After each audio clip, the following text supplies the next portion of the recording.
What was some of the day-to-day things that you've done since you've been in the industry that have allowed you to be more successful a little quicker than others in this space?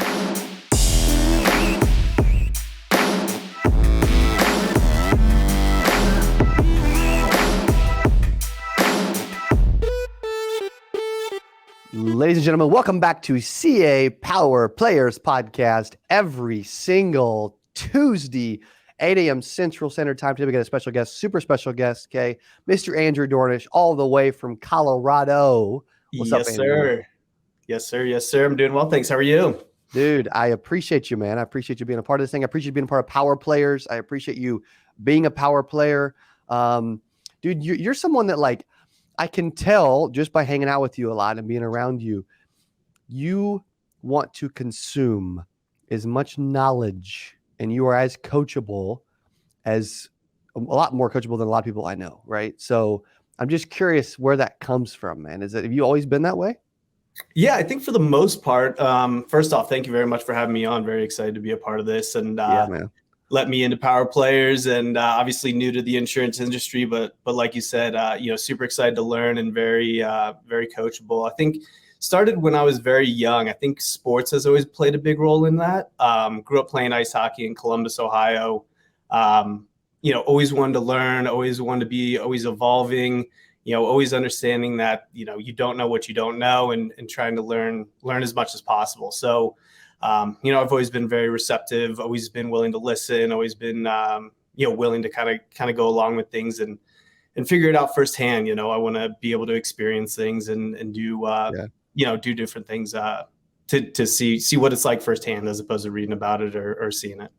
Yeah, totally. Well, and two, what I like about you is, you're newer to the industry and the space, but I mean, like you've done a lot of other things in your life really well. I mean, you've got the attention of some bigger brands that I won't name drop unless you do that you've worked with in the past on some stuff, Yeah. Why don't we share some of your background, your story, what got you here, and even what got you in the door of some of these like big establishments, right? That you do, that you work with on some other stuff outside the space, which is really cool.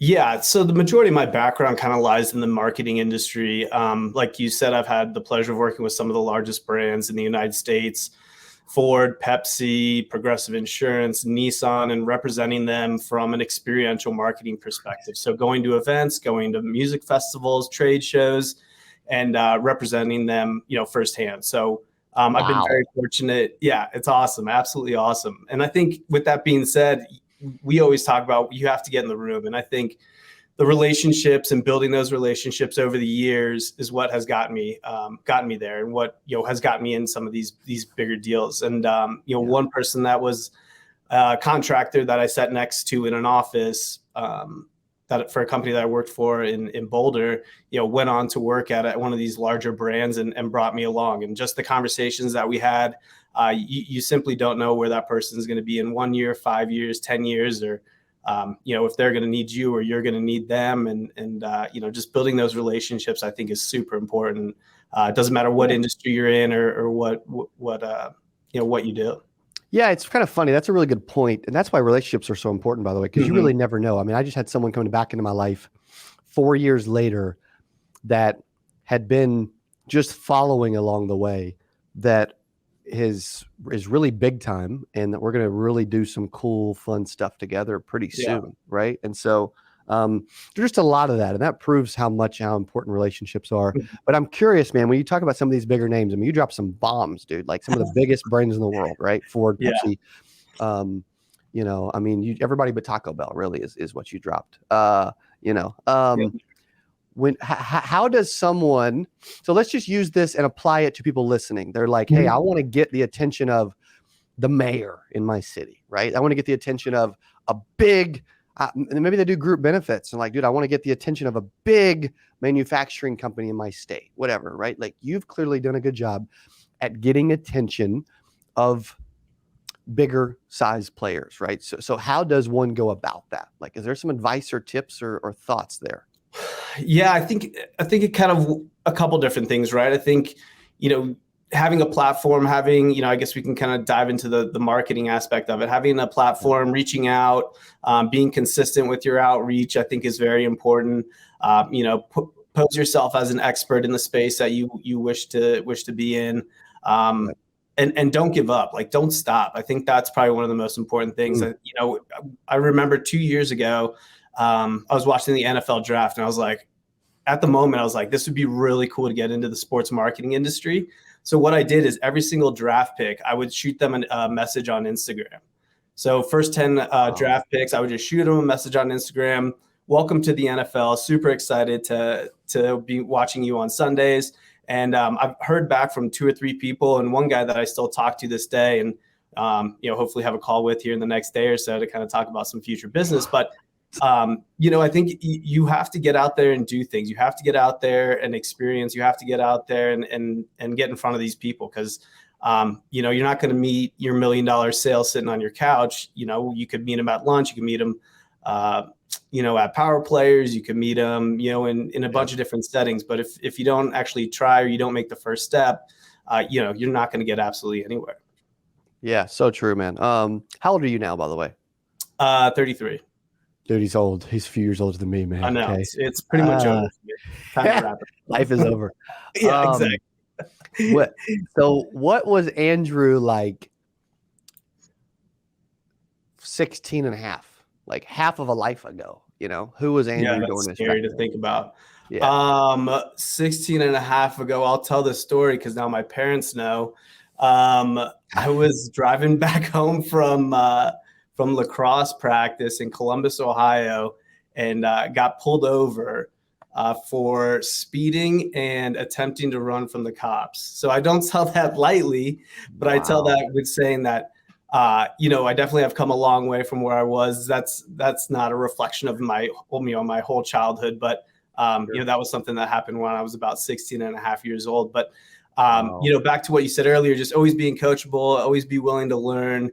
I wouldn't say that I did great in school. I always enjoyed, the sports side of things. Grew up on a farm. So always, was working hard around the farm, whether it was, feeding the horses, bringing them in, when my mom was at work.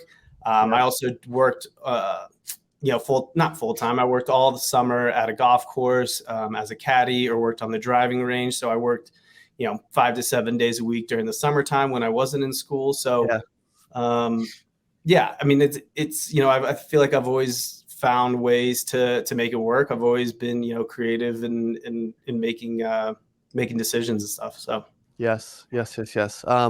One thing that you just mentioned too is like that what you're sharing is obviously super important. But one of the things I want to go back to too is when that happened 16 and a half years ago. Okay, I realize this is not how you want to spend the whole episode, so we won't do that. But what was there back to relationships? Was there relationships in your life that maybe weren't serving you? Obviously, you can't blame anybody else, but were there things going on in your life that obviously you learned from clearly, but that you could attribute like why maybe you made that decision in that moment for a brief second, right? That you would never normally make. Yeah, no, it was what happened. There was a conversation that I had with a friend of mine, and we were talking about, always make left-hand turns if you're trying to run from the cops, so you don't cross traffic. So that's was just on my mind, and one of those things that just kind of played out over the next day. But wow. Yeah, I mean, I think I've always been an adventurous person, willing to try new things, really to take chances. And I think, you just have to be put on your rails every once in a while and checked, right? It doesn't have to be that severe. I was going 10 over the speed limit. I can't say I was going 100 miles an hour. And the cop I talked to was very nice and great, was nice and easy to talk to. But, I think it's moving forward. It's one of those things where you need to find some ways that it doesn't come to that, right? You need to find, people that you can be around that can self-check you and help correct, your direction that you might be going on, back to the relationship things, finding that group of individuals around you that make you better version of yourself, or the best version of yourself that you possibly can. Yeah. That's good. How would you say that you've used, okay, so let's just say Um, let's fast forward a few years, Yeah. right? Early 20s. What were you doing then? Early 20s, I was going to school. Well, let's see, post-college, graduated, worked for a marketing agency up in Boulder, Colorado. I had a moment where everybody around me was getting promoted. Everybody around me was succeeding. And these were people that I considered to be in my class, so the people that I kind of came along with and, started at roughly the same time. And I thought to myself, I feel like I'm getting passed up. I feel like there's not any opportunity left here. And that's when I decided to leave the agency and start on my own. So I had roughly let's call it 2 months worth of income, stuffed away in the bank, and just made the dive and just kind of went head first. Trying to build those relationships before I left. I tried to, get as much contract work before I left, but those last 2 weeks at the agency were pretty interesting, just trying to get everything in line before I headed out. But I mean, I think why do you think others were getting promoted around you back then instead of you, right? Which is not an easy question to answer, but I think it was one of two things. One, I always like to think that I have control of my actions and what I do and the job I have. And I think the other thing is the opportunity just wasn't there when it should have been. And I guess I shouldn't say when it should have been, but the opportunity, wasn't there for what I wanted to accomplish. And I also look back and I said, in 5 years, do I really want to be doing this exact same thing or, whatever the progression of what that job would be, and make that income? And at the end of the day, the decision was no. So that's when I kind of, figured out that I had a month or two to figure it out. And that's when I dove off. It is kind of funny. Like there's these situations in life that in the moment we're like, gosh, dang it. Like this person over me, really, or why is that happening? And then later it's like, dude, it was such a blessing, like it was supposed to happen that way because I'm supposed to be here now instead of there, which is cool. So if there's somebody listening and this is a really cool thing to apply and learn, if there's situations in your life that you feel like are not going the way you thought they would in the moment, maybe that's actually supposed to happen. I'm not talking about like, just having crappy weeks because you're lazy, but I'm talking about like situations in your life that come up that maybe aren't serving you or that you don't think are meant to be. Maybe they are, so that's cool. Yeah. And I think that's a great point. I think, you always have to, always take inventory of what your thoughts are, always take inventory of what's going on around you and the place you are and where you want to be and make sure you always keep that in check. Cause as soon as we don't have a ton of time. Time's very quick. It happens very quickly. So, the quicker you can make some of these moves and understand what, the situation is, the better off you'll be. Totally. Yeah. You mentioned a few things that in relation to like marketing and branding and that kind of thing. What are some of the things when it comes to that area of expertise that you're naturally just really good at? Shoot. I think I've always been very good at, I hate to just keep going back to this, but the relationship aspect of it, just feeling that, that everybody's important. Every conversation matters, which it does. And everybody, everybody does have a side of them that you can learn from or that you can experience and they can learn from you. And, I think when you apply that to, something like, digital marketing, I think it's always very important to just be yourself, be the person that you want to be and be, unmistakably who you are, because I think, it's tough to fake it, make up for it and try other things. I think, it's important to just show, who you really are, through your marketing. Yeah. So good. What are some things that you've learned from a marketing and branding standpoint, or just life in general, that you've used and that you've applied in the insurance space since you've been a part of it? Yeah, I think consistency, always being willing to learn, always be opening to suggestions. I went into the Power Players to our first trip down in Florida, and I had a list of notes to look up because I didn't understand half of the things that were being talked about during some of the conferences. Wow. So it was, I think you need to sometimes, I don't know the best way to put it, but throw the horse in front of the carriage and figure it out as you kind of go along, as opposed to being caught up in what some of these, what the terms might be or how this might work or, some of the minutia of it. But I think, always always, trying to be better, always trying to learn. Consistency is probably another one of the biggest things, being consistent with your actions, taking great action, taking as much action as you can, learn as quickly as possible, mess up as quickly as possible. And just try and repeat it as much as you can. Yeah. I mean, what you're really talking about too is a lot of exposure. There's a lot of people out there that don't think they're qualified to get in certain rooms yet, or to sit at certain tables, or to be a part of certain things yet. What would you say to that? You should be in any room that you want to be in. I mean, I think you need to surround yourself with people that are influential in the space. You need to find the people that you want to be at in a couple years or a couple months or a year, and get around those types of people, because you're only going to learn quicker than that. I think, it was always hard. Some of these things aren't cheap, and some of these things aren't, accessible and easy for everyone. But, it's worth investing in yourself, which is something that I've learned over the past year. You sit back and you just think, I'm not paying that. Like, this guy's just going to take my money and run with it. Like, it's super important to get in front of, these audiences, get in front of these people, learn from the best people in the industry, and move forward that way. So, if you're thinking that, you can't afford it or you shouldn't be there, find a way to afford it, find a way to be there, find a way to get there, because it can be life-changing. Yes, for sure. Well, what's some of the day-to-day things that you've done since you've been in the industry that have allowed you to be more successful a little quicker than others in this space? I think the continuing education was a huge thing, like just continuing to learn, find content. I also do the Rising Stars with you guys, which is super important on Mondays. It's a great way to start the week. There's always great talks, people talking about the industry, what to do. And Aiden brought it up in the little, I think did he do the Power Players? Yeah. He brought up a great point. Like, when you go to these shows, when you go to some of these conferences and talks, it provides you with a little bit of motivation. It provides you with a little bit of like, okay, this is where I need to be. This is in kind of a realignment of what you want to accomplish. So, I think that's super important. The other thing is just being consistent with your actions. If you find something that works, find a way to repeat it as often as possible. Yeah. And what type of insurance are you selling, by the way?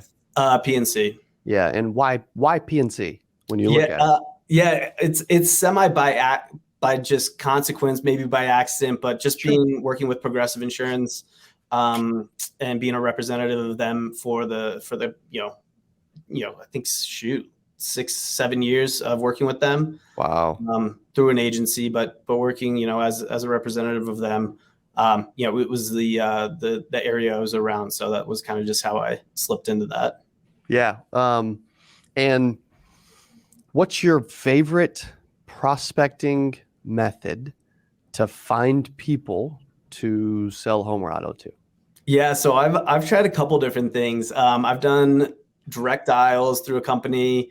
I've done lead gen from another company. I just signed on with another one. I'm a big, do it, screw up, figure it out, and kind of move on to the next thing. At one point I was buying commercials on or OTT for, over the top Hulu, Apple TV and stuff like that.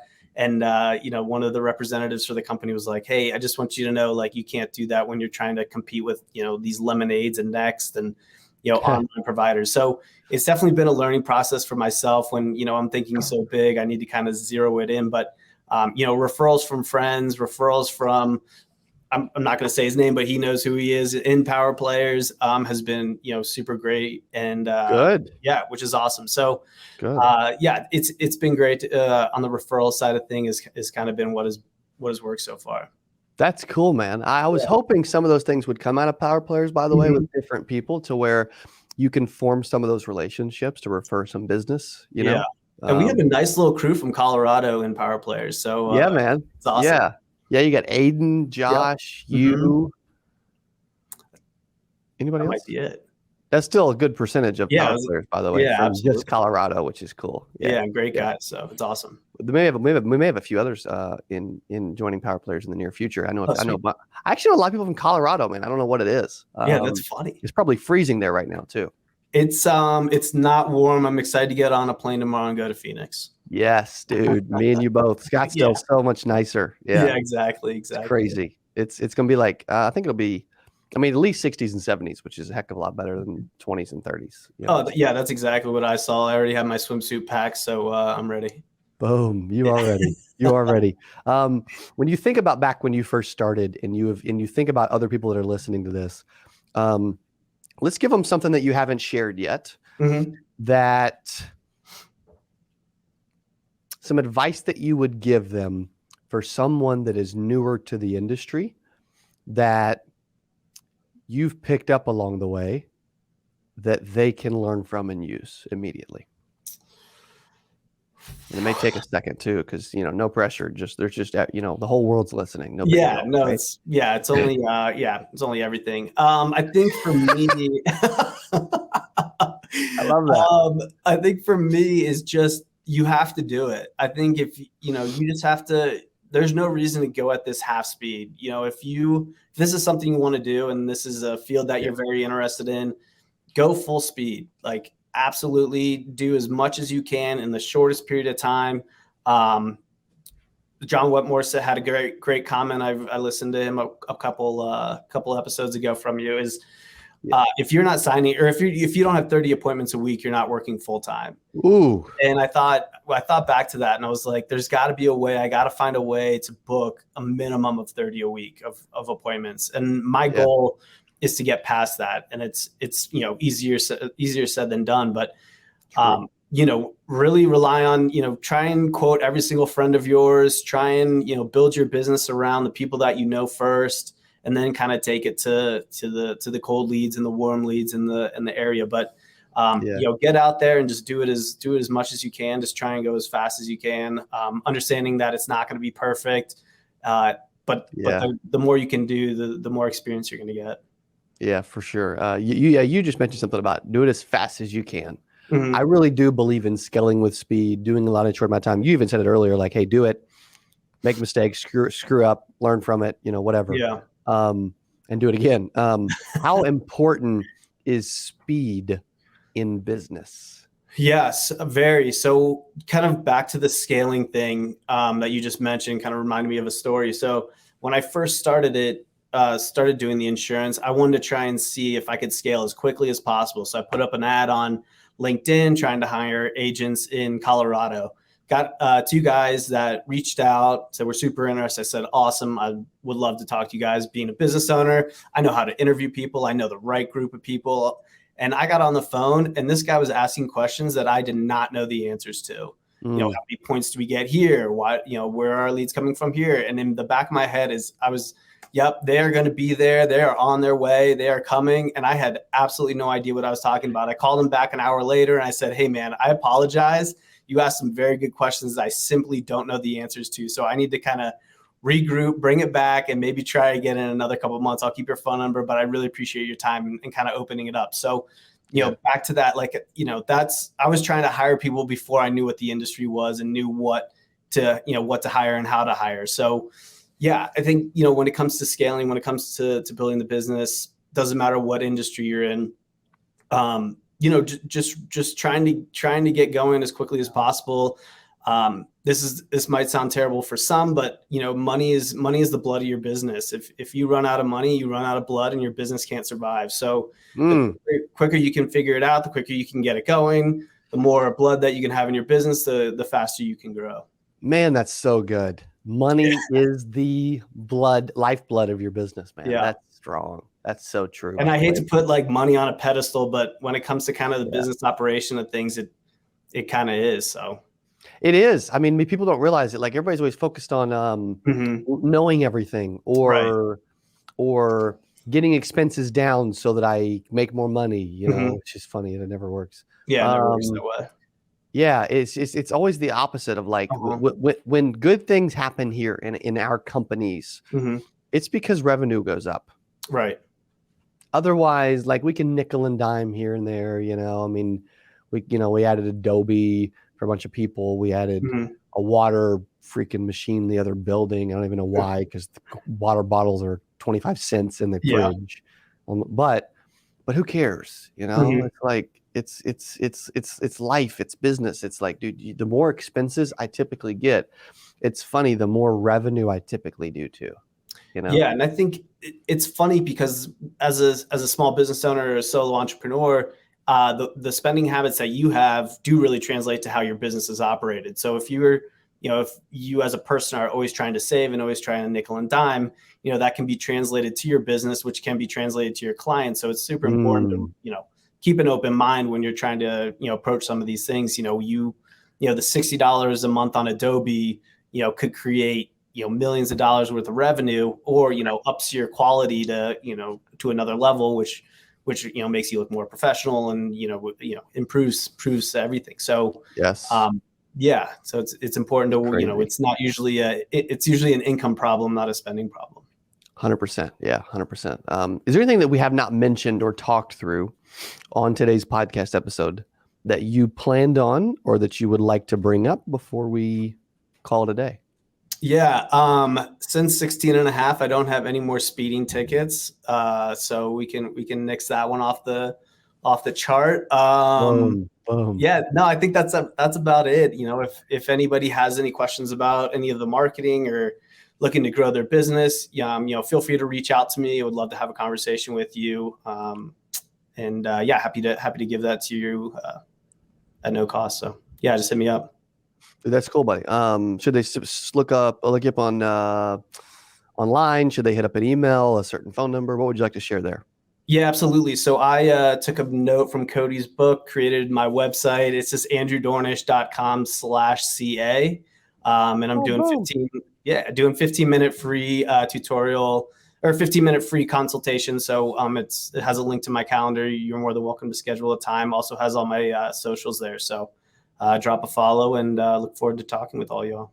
Dude, that's awesome, buddy. And you may want to spell your name for them too, especially last name, just to help them out real quick. Yeah, absolutely. ANDREW, last name DORNISCH.com/CA.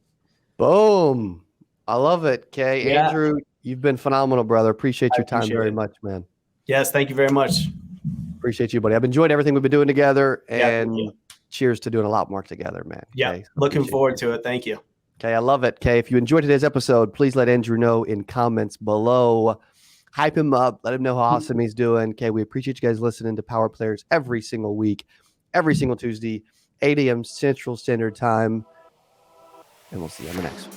If you love this video, you know I got another one that you're going to love. I got a video just to your right here. Click on that. It's going to be amazing. You're going to love it. And I'll see you there. We're about to show you another behind-the-scenes clip of the Rising Star Training Program. And on this clip, okay, we're about to talk to my business partner, Landon McCarter, about the number